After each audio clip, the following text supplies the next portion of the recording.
અમૃત Bharat station યોજના હેઠળ ભીલડી ખાતે સાંસદ શ્રી પરબતભાઈ પટેલના અધ્યક્ષસ્થાને તકતી અનાવરણ કાર્યક્રમ યોજાયો।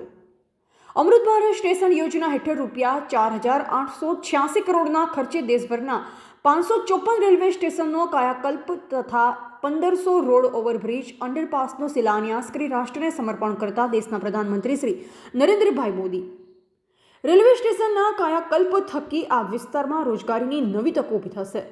વડાપ્રધાન શ્રી નરેન્દ્રભાઈ મોદી આજે વર્ચ્યુઅલી ઉપસ્થિત રહી પશ્ચિમ રેલવેના 6 ડિવિઝનોમાં આવેલા 66 સ્ટેશનો સહિત ભારતીય રેલવેના 554 સ્ટેશનોના પુનઃ વિકાસનું શિલાન્યાસ ખાતમુહૂર્ત કરી રાષ્ટ્રને સમર્પિત કર્યા। અંદાજિત રૂપિયા 4,886 કરોડના ખર્ચે પુનઃ વિકસિત કરવામાં આવી રહેલા આ 66 સ્ટેશનોમાંથી 46 સ્ટેશનો ગુજરાત રાજ્યમાં છે, જ્યારે 11 મહારાષ્ટ્રમાં અને 9 મધ્યપ્રદેશમાં છે।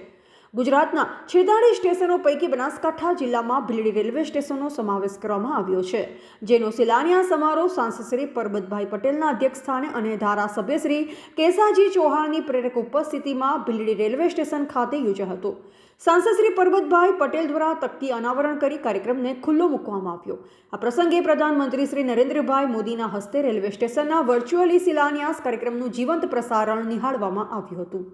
આ પ્રસંગે સાંસદ શ્રી પરબતભાઈ પટેલે જણાવ્યું હતું કે આઝાદી બાદ પહેલી વખત રેલવે સ્ટેશનનો કાયાકલ્પ વડાપ્રધાન શ્રી નરેન્દ્રભાઈ મોદીના નેતૃત્વમાં એક સાથે થઈ રહ્યો છે।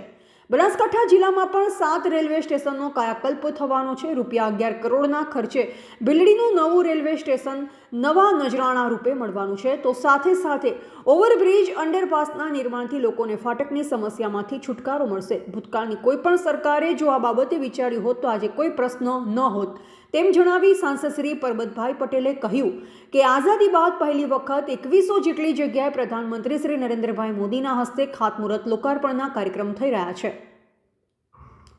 જેનો લાભ દેશવાસીઓને મળવાનો છે। તો ભીલડી રેલવે સ્ટેશનના નવીનીકરણથી બનાસકાંઠા જિલ્લાવાસીઓને પણ ફાયદો થશે।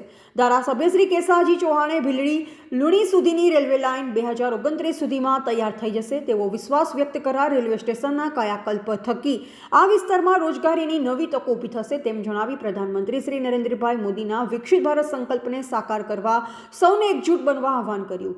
આ પ્રસંગે અમદાવાદ રેલવે વિભાગના સિનિયર ડીએમઈ શ્રી જગત અંબા પ્રસાદ, રેલવેના અધિકારીશ્રીઓ, સંગઠનના જિલ્લા ઉપપ્રમુખ રસિકજી ઠાકોર, મંત્રી શ્રી ખેમસિંહ ઠાકોર, ભીલડી મંડળ મહામંત્રી શ્રી બાબુભાઈ રબારી, મહામંત્રી શ્રી સુરેશભાઈ સિલ્વા સહિત મોટી સંખ્યામાં લોકો ઉપસ્થિત રહ્યા હતા।